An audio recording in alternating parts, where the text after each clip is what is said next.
being okay with who I was and being okay with being recognized as a woman of color when I walked into a room. So,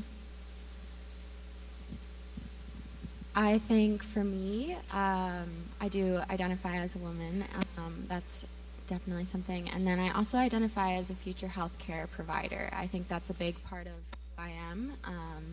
Being in the physician assistant program, I think you there's a lot of parts of who you are and your core values that kind of come in and identify with the healthcare experience and being that provider for other people. I identify as an African American male, an athlete. Today was, one of the first times really I've ever been asked that type of question. But I like the question because it gets more than what's on the surface. Because you can identify so many things. So. For me, I would say an African American female, but also an athlete, a sister, a daughter, things of that nature. Is something that we all recognize whenever we're talking about our siblings or our parents, but not on an everyday basis. Yeah, and what you all called out is really that difference between what's visible and what's invisible, right, and the impact of that. So how are you feeling right now? Obviously, we've seen a lot of change since when this film was produced, and I think even then there was hundreds and hundreds of changes that had happened since the civil rights movement, since the Stonewall riots in the 80s. So where we are right now, how are you all feeling about your place and your safety in society? I think that that's a very loaded question. At UC, I feel safe, like when I'm amongst all my peers, because these are people that I know and they know me. But then when I step outside, I'm in a predominantly white state, and it's not so safe anymore once you're not inside that bubble. But I do think that, things are headed towards a good place, and we're the reason that they're going to get there. So it's important to put yourself out there if you feel safe enough to do so, to bring about the change that is necessary, so that I can also feel safe in the streets just as I do at UC. Along those same lines of Sidra, for a lot of us, we're athletes and we travel a lot. And with that being said, then you're out of that safety of your community, your our friends around here. And for me, I'll take my wallet with my ID everywhere just because I know if I get stopped or if there's some misunderstanding or whatever, I have the proper identification that is necessary. So there is no misunderstanding, or I can collaborate my story or whatever that may be. But I think we're leading in the right direction, but we're still not having those difficult and hard conversations that are necessary in order to grow, not only like surface, but deep within our society and the people around us. Being white, I think I have a little bit of a different feeling just because, like Sidra said, it's a predominantly white area. So for me, it's a little different, but I think a big key role that I have is that I can have conversations with people around us, kind of identifying what the people on my panel and in general are feeling and how we are moving in the right direction, but we need to continue developing that and continue making everyone feel safe and feel that they can walk around just like I can walk around. And I think that's where I kind of sit in that space. I've actually been fortunate, excuse me, I've been fortunate enough to grow up in kind of both sides. Like I've stayed in rougher neighborhoods, I've stayed in nicer neighborhoods. So I feel like that's helped me mesh well wherever I go. So I do feel safe on campus. Again, like she said, us being athletes, we travel a lot.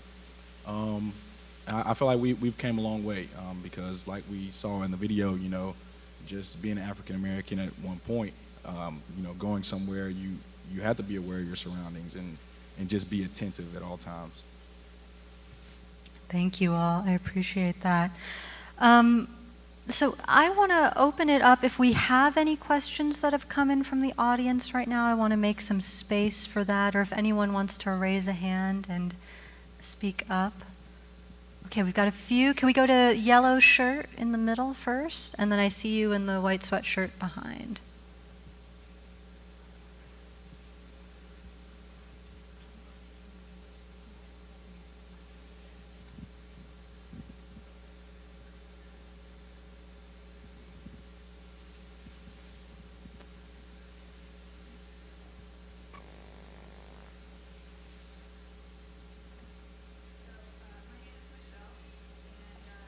Oh, I'm not sure that mic is on.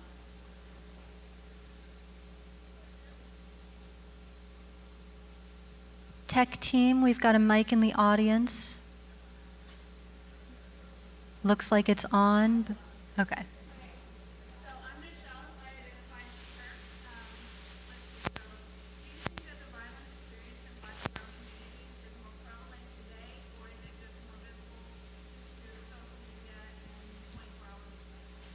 So I'm just going to repeat that because we've got some folks watching online. Thank you for that question. Do you think that the violence that Black and brown folks are experiencing today is more prevalent than it used to be, or less? And how do you think the kind of news cycle and all of that is playing into the perception that we have? I think that it's a very hard question to answer because I myself have not experienced it, and I did immigrate to America only 6 years ago from a different country, so we didn't have African Americans in my country, so I wasn't able to see and like those sorts of things that I've seen since I have moved to America. But I do think that social media plays a massive role in showing what is going on, like such as at the previous days, like, you know, we didn't have social media. There was no news outlets that were able to broadcast all of this like 24/7. So I don't know if there's been a difference in the amount of the attacks and violence. I do think that it is more visible today. Thank you. Anyone else? To clarify, were you saying like more black on black crime or like police brutality type of? In general, yeah. I feel as far as like the police brutality, with social media, I mean, it kind of blows a lot of things up more. So obviously we see more, but I feel like in that aspect, it was more back in the day. I feel like as far as black on black crimes in neighborhoods, I mean, in my opinion, it's still kind of stagnant. I feel like that's a huge issue that we need to work more towards and come together and find a solution for that. Thank you all. So our next question is really, I think, geared towards Emily, but of course, if you all want to speak on it, please do. Have you seen differences in healthcare as far as gender identification and race goes? Is there equal access to healthcare? And after you speak, I'm going to add a little bit as well. I think that from my experience and just kind of what I've learned and educated myself on is that we're definitely moving towards that. I think there's definitely still not a equal access to healthcare for everyone. I think as a healthcare provider, you are kind of this advocate for your patient. You are their confidant. You are the person that they can come to and tell things to, and only you know those things. And I think in order to do that, you have to make sure they feel comfortable. And so from provider to provider, it may be different. From location to location, it may be different. But I think we're definitely moving forward in that. I know that a lot of textbooks, it's very Caucasian skin color in terms of what we're looking at, how we're identifying different diseases, disorders, things like that. But there has been a push to kind of add more people of color so that we can correctly identify what people are coming in with. And then in terms of, I think one thing that comes to mind is in terms of labor and delivery. African American women are still not having the same positive outcomes as other females, and I think that's now identified, which means that we can sort of move forward and develop a better plan for that. I think you're spot on there. And I'd expand that to say, of course, Emily's correct. We're making great strides. That's due in large part to healthcare advocates that are working very much around reproductive rights, women's health, and LGBTQ health. And there is still a very big disparity between LGBTQ Americans' healthcare access and straight cisgender people's healthcare access. And of course, when you compound race and disability and mental health onto that, the disparity worsens. So it's very much a work in progress, but it sounds like there is a lot of progress that's being made there. So another question that we've gotten in is looking at the First Amendment, which I think is really interesting. The film talks heavily about religion and the First Amendment right of freedom of religion and the separation of church and state. So just in your opinions, right, why do you think religion has a large role in legislation when the legislation will be affecting those who don't practice, and specifically Christianity and the Bible, and why not other religions equally if that's the case? And then we'll go back to audience questions.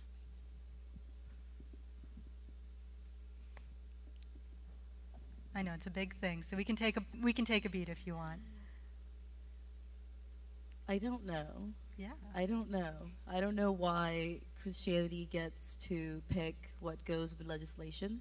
I also identify as Muslim. I didn't say that in the beginning, but I do. And I know a ton of Muslim people that do live in America. No one asks us about our holy book and if we want to make a couple rules to throw into the Constitution. And I think that that's okay, because I don't think that anyone should have to follow what I follow, because it's my religion and it's my choice. And I don't know why that doesn't apply to Christianity when it comes to laws and such. It's definitely very mind-boggling. Thank you. Anyone else? Just a little comment in terms of a lot of it is these things were made so long ago, and the United States looks so different now, and we've come so far. And I think I agree, like, we all have our own viewpoints and our own religions, and I think that really shouldn't dictate how everyone has to live their life. So I think it shouldn't as well. Yeah, thank you. So I know that we... Oh. It's an eager audience. Wonderful. I love this. So I do know that I had told someone in a white sweatshirt in the middle that we would get to their question. Yeah. Do you want to just shout really loud? I think the mic works now. Oh, the mic works. Actually, let's do that just to make it accessible. Thank you.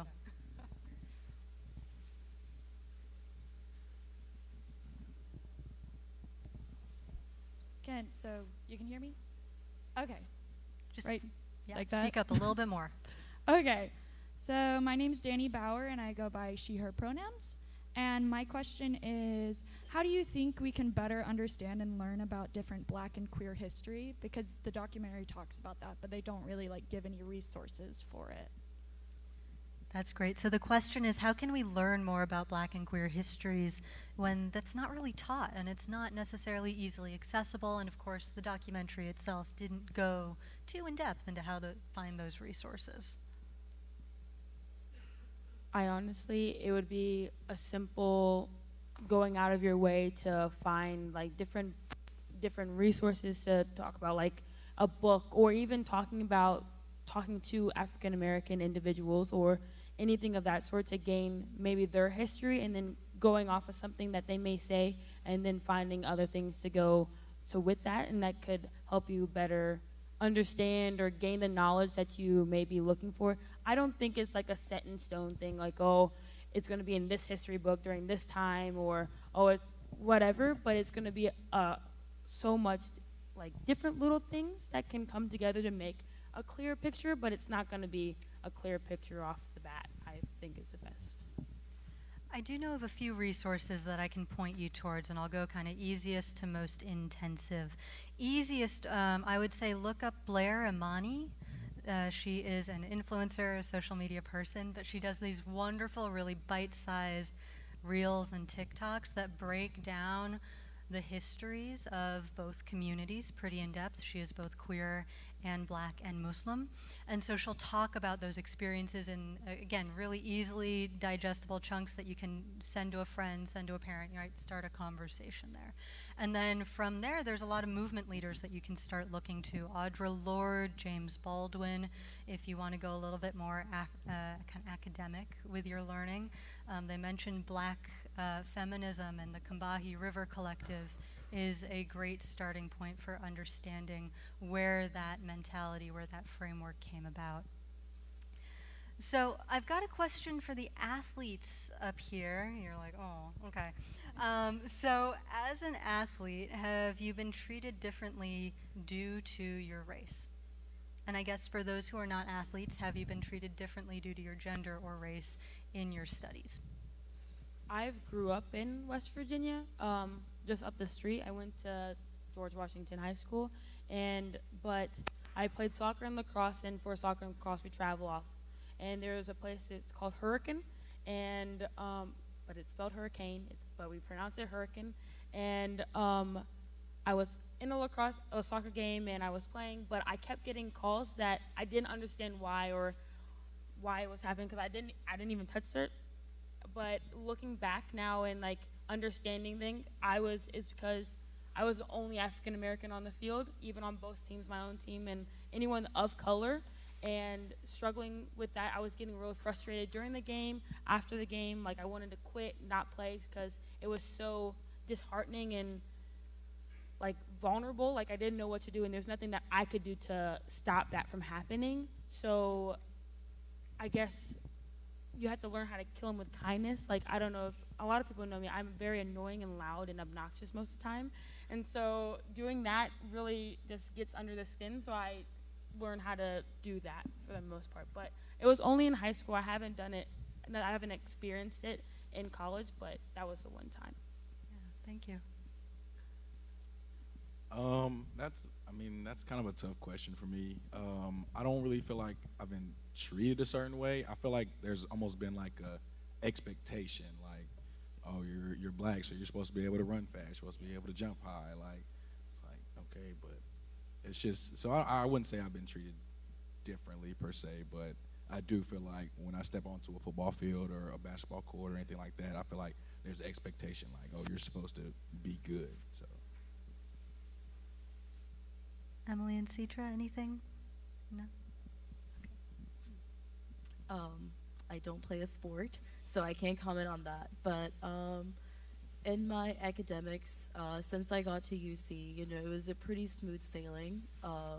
But there have been a couple incidents that have happened, and it's just been little comments that, we don't have to get deeper into, but when they come from a person of authority that is supposed to be teaching you and leading you,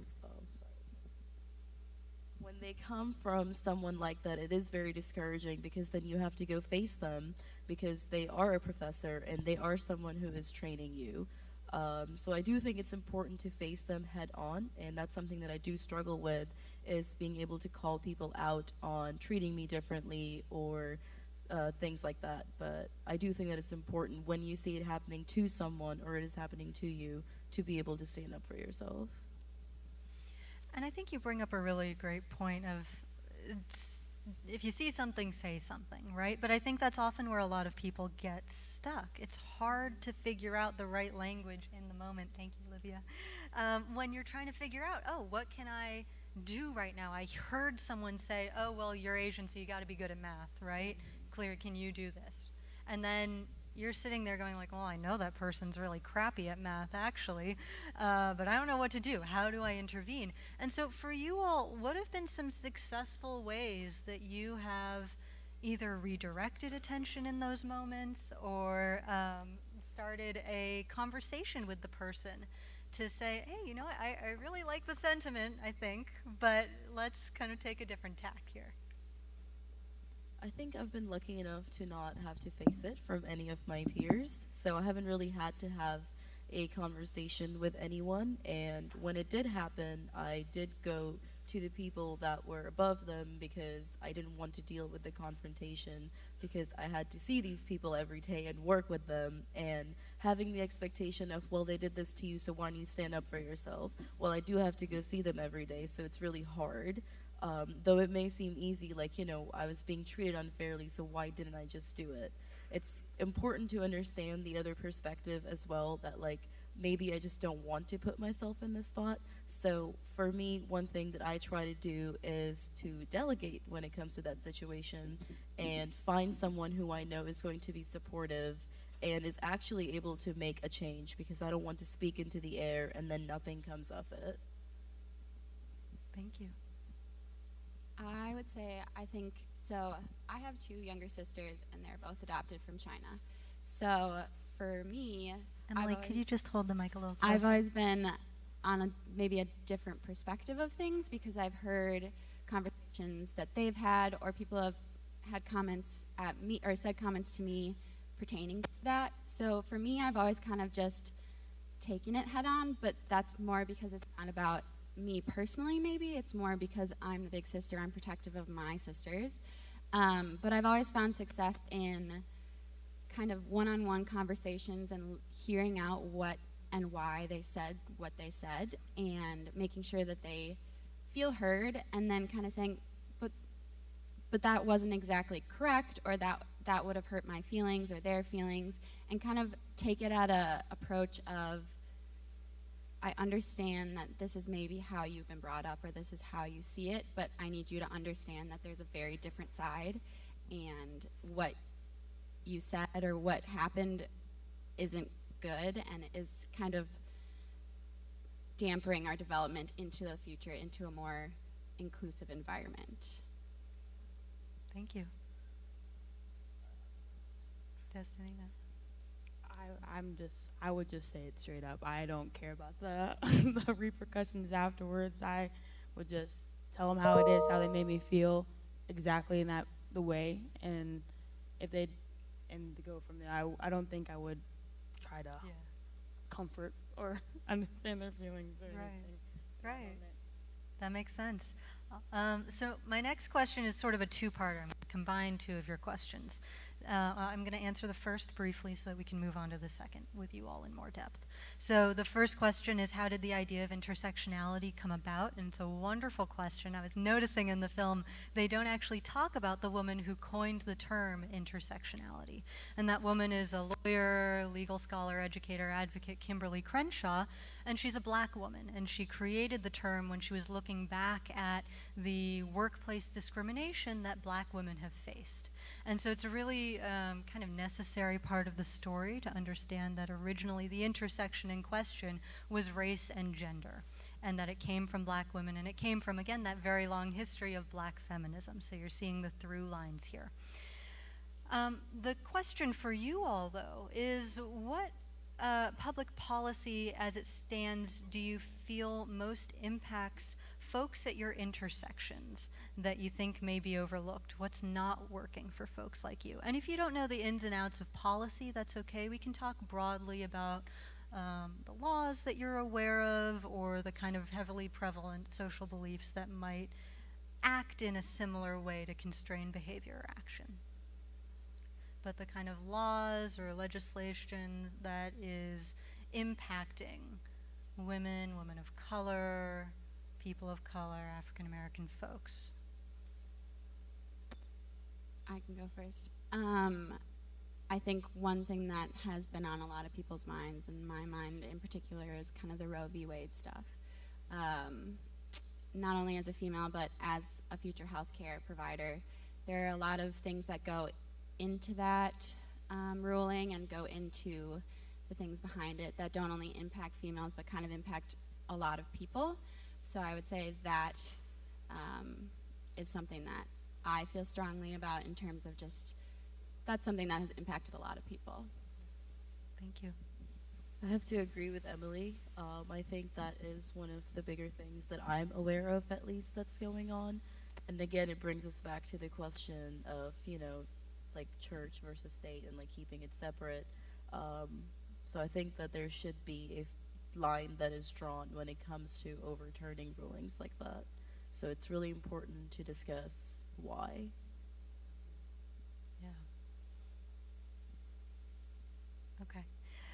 A quick follow-up to that is, what are a few policies you see being implemented in the LGBTQ community in the next 5 years?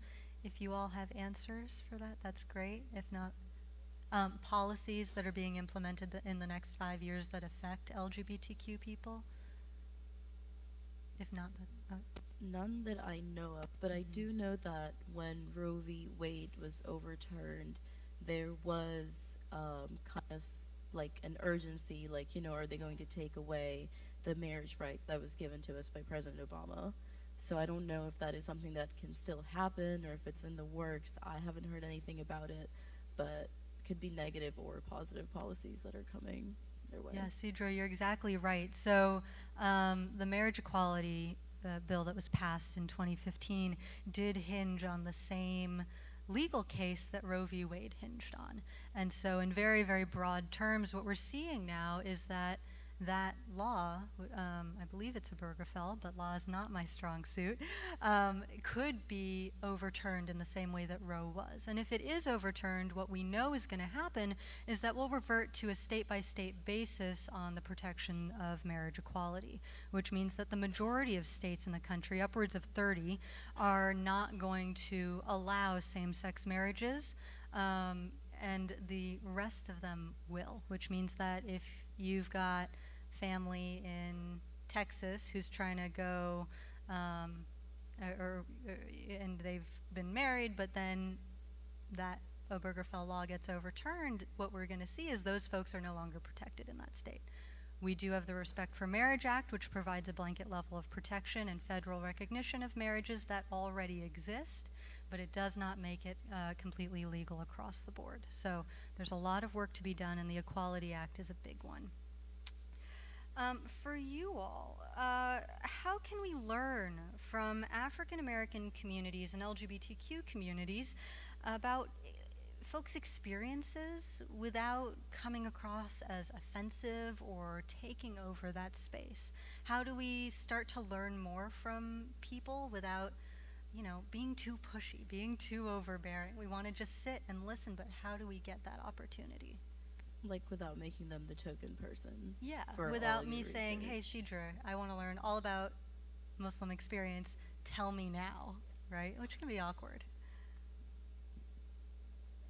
And Destiny, do you want to go first? Yeah, I don't necessarily think that's a bad thing, though. If you want Okay. to know something, you should Yeah. ask about it. I mean, as a lacrosse team, about I think a year ago, we sat down and we talked about like African American communities and things of that sort and how to exactly speak. Because there's some, I had a question asked for my friend about, I don't even know what it was about, but I know she had no idea.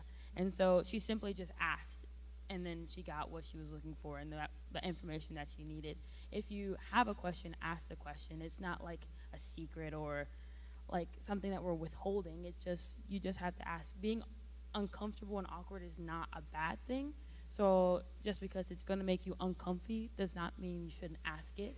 If you want to know something, I feel like you should know it, and asking the people around you, your friends or a parent or things of that sort, is the best thing you could do to gain the knowledge that you need or you want. Yeah, I love that take. Anyone else?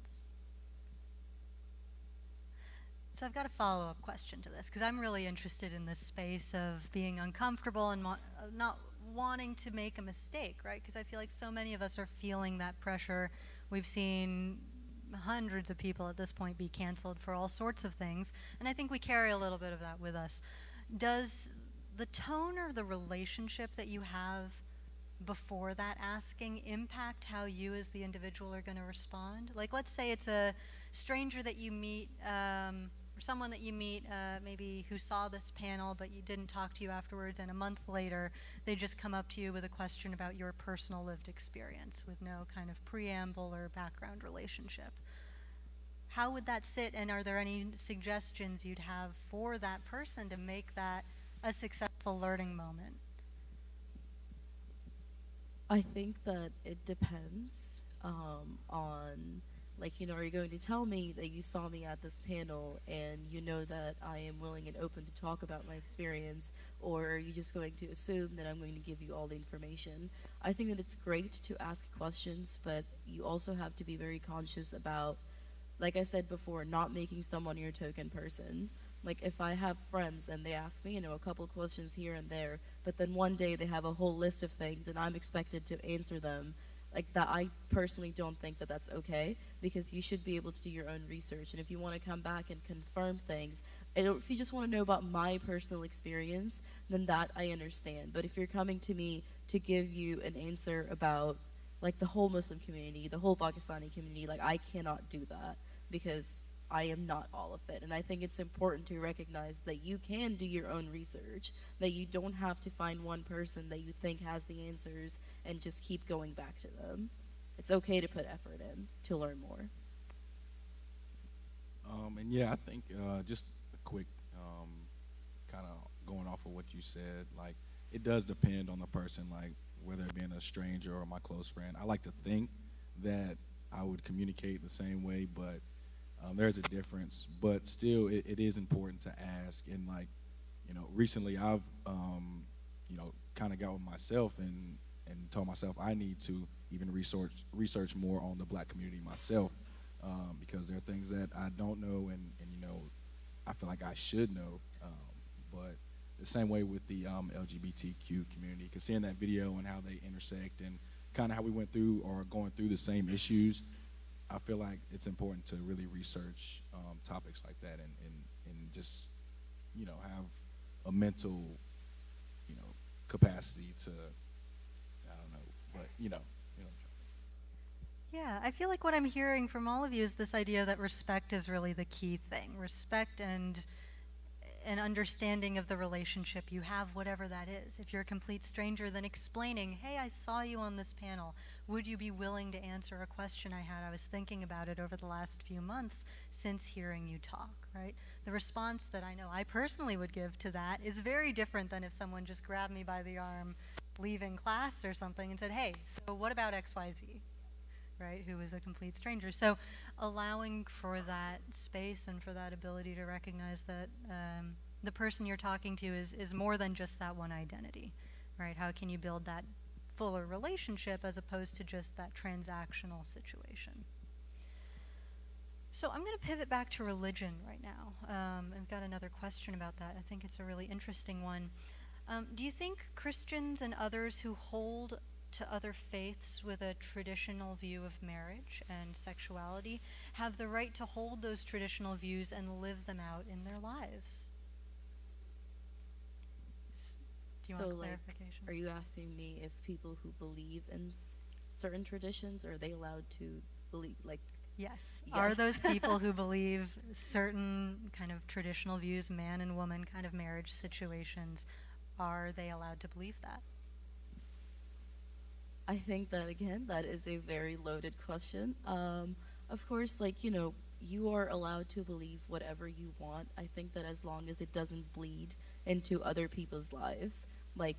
If you think that, you're straight and you definitely want to marry a guy or a girl, and that's fine. But if you're going to go find someone out there who's a same-sex couple and physically attack them because of your beliefs, that is where it makes it not okay. So there's a very fine line between not being extremist with your views and making sure that you don't apply them to everybody, because it's your belief, right? So you should continue to believe in it, but also give others the space to believe in what they want to believe.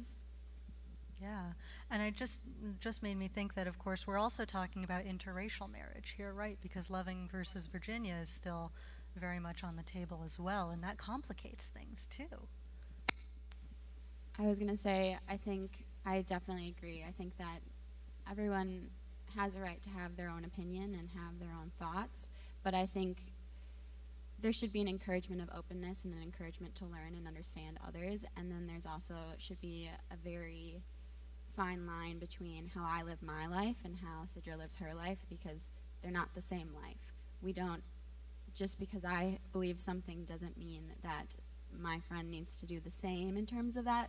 So same-sex marriage and that kind of stuff, I don't think anyone has the right to tell someone who they can love and why, because love is such a important thing in our lives, and you can love so many people in different ways. And I think kind of cutting off a certain line from someone, that's cutting off a part of their life. So you can believe what you want and feel how you feel, but you need to let other people live for them.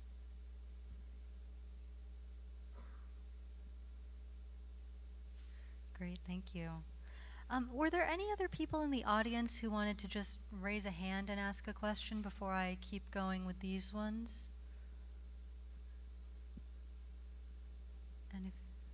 Okay.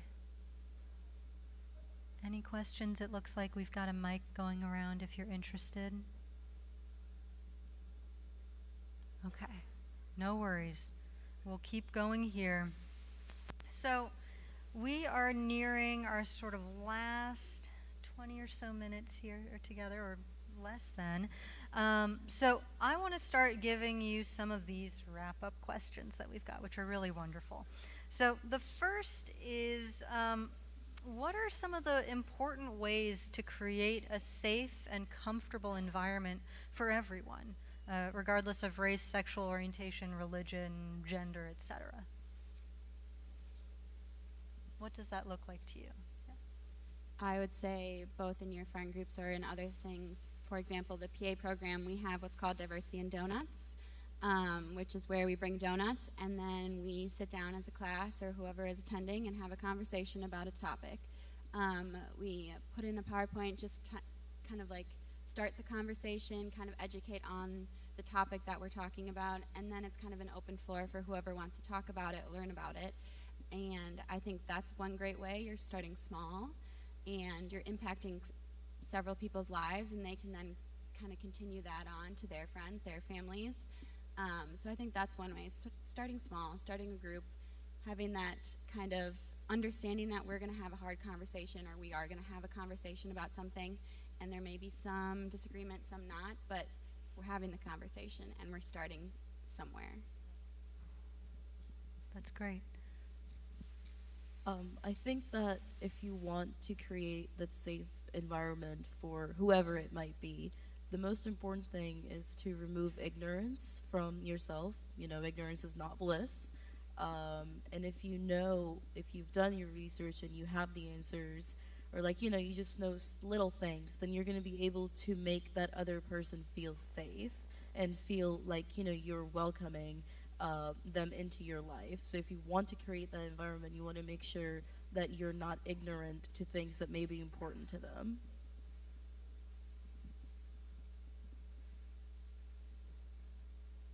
So then I'm going to flip it for you two, and I'm going to make you join the conversation here.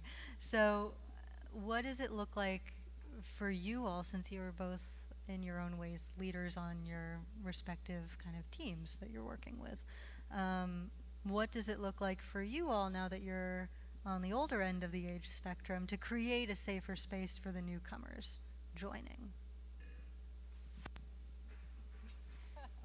I think just being you, like inviting them and then cracking a joke. Not everything has to be so serious and so like, oh, we have to talk about the deep topics. Yes, you're going to talk about it, but it doesn't have to be the first thought or the first stop on the train. Just make them your friend. Have a good time. Like, I don't know if you've met anybody, but everything is good over food. Like, invite them to eat food, and then just go from there. I don't think, especially with new people, and then we already have a certain, like, culture of the team, inviting someone in can be, like, scary for them. It's not for us because we already have, like, what our own feelings are, but making sure you understand them and then also create those, like, they want to be a part of, like, creating the culture. So it's not set in stone. I think it's interchangeable and you can just be who you are. I don't think it's like anything crazy. Yeah, I think it's the same thing. I feel like it's important to know the individuals. Like, if being a leader on your team, you have to know which teammates like to be talked to like this and how they want to be treated this way. So you know that one safe space for somebody might not feel the same for another. So just knowing the people that you're having the conversations with, and just trying to make them as comfortable as possible, I feel it's very important. Yeah, and we're talking about relationship building here, right, basically. And something else that you mentioned, Destiny, is this idea of being authentic. And if you're authentic, then the conversations are going to happen anyway, because everyone in this room is a different person. And if you're bringing that to the table, then it's almost impossible to avoid having some of these bigger conversations. They just might look a little different than a panel discussion on a stage. Yeah, or a lot different. Okay, so as people of color, and as I think as we talked about earlier, as all of us have some degree of a marginalized identity or experience in our world right now. So given that, do you find yourselves trying to blend in with the majority group? If you're a person of color, do you try to blend in with like the white people around you? If you're a woman, do you try to blend into a male-dominated field or room? Like, how does Does that play a factor in your life? And if so, what's the impact of that?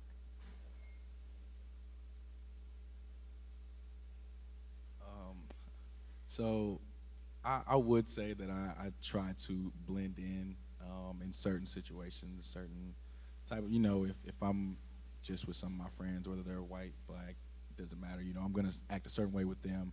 But if I'm out in public, around a different race or something, I will try and carry myself to a higher standard to where, like, it just looks, I just don't want to, like, be the guy that, sags his pants all the time, or has these stigma of, that African American men have put on ourselves, with the chains and all these things. So I do find myself trying to blend in wherever I'm at. Yeah, thank you. Yeah, going off of what Duanye said, I can see myself do this with my own family because I am biracial, my mom being white, my dad being black. Depending on what side of my family is if my country twang will come out or if it won't come out. And the same thing will go with like being with my teammates or by myself. Like, this depends. I will try to fit in, but to a certain extent, because you still have those like identities in yourself, so it does still come out. But in order to make not only myself more comfortable, but even the people around me more comfortable, I will act slightly different to help that.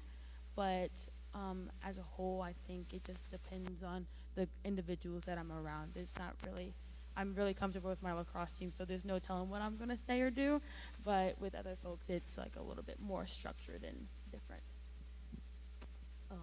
I have to agree with Destiny with you want to make other people around you comfortable as well. And that can be hard sometimes, when you just want to be yourself and others may not be so comfortable with that. One thing that I have noticed myself do since I moved to America is I get a lot of, oh, I can't believe you haven't seen that movie, or I can't believe you didn't watch the show growing up.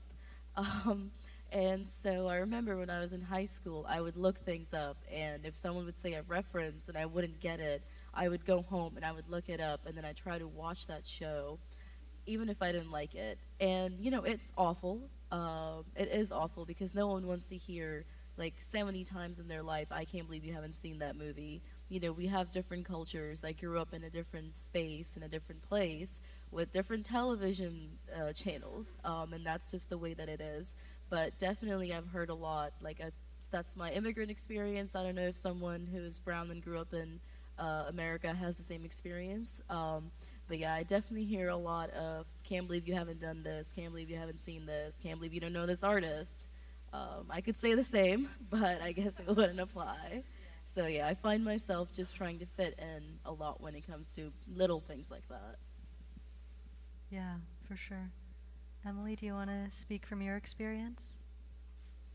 I would say that I don't honestly think I tend to act very much different in any situation in terms of female and male. I think part of that is just how I grew up. I grew up with a bunch of male cousins who were my friends. I have a lot of, I roomed with guys in college kind of thing. So I don't feel like I changed the way that I act in terms of that.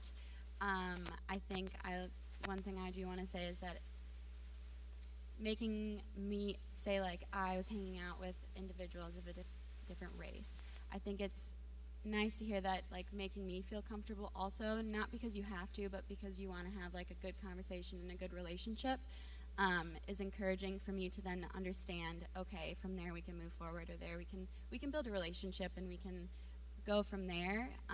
But I also would like to say that you shouldn't have to make me feel comfortable as a white individual. I don't want that to be something that everyone feels they need to do, because it's not fair then. Because if I don't feel the need to make you comfortable, you shouldn't have to do the same for me in a way.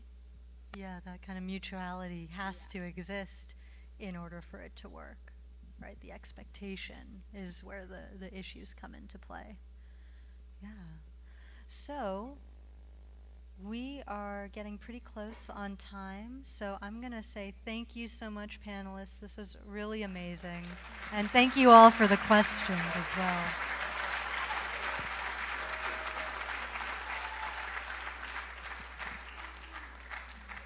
All right. Just to wrap it up, thank you everybody for coming here, and of course, thank you to UC for making these conversations possible. Don't forget to folks, pick up your please free sit shirt. down. Please sit down. Thank you. I love the enthusiasm, but Cedra is not done. Just make sure you pick up your event T-shirt. They will be available in the Rotunda, the CT, or near the Commons. And we still have a whole week of amazing programs left. If there's a topic of interest to you, please make sure that you register. And there's also another thing happening tonight at 6 p.m. at the Innovation Center. It is the Unity March and Candlelight Vigil. So if you're available at 6 p.m., please make sure you come to that at the Innovation Center. And that's all. Thank you.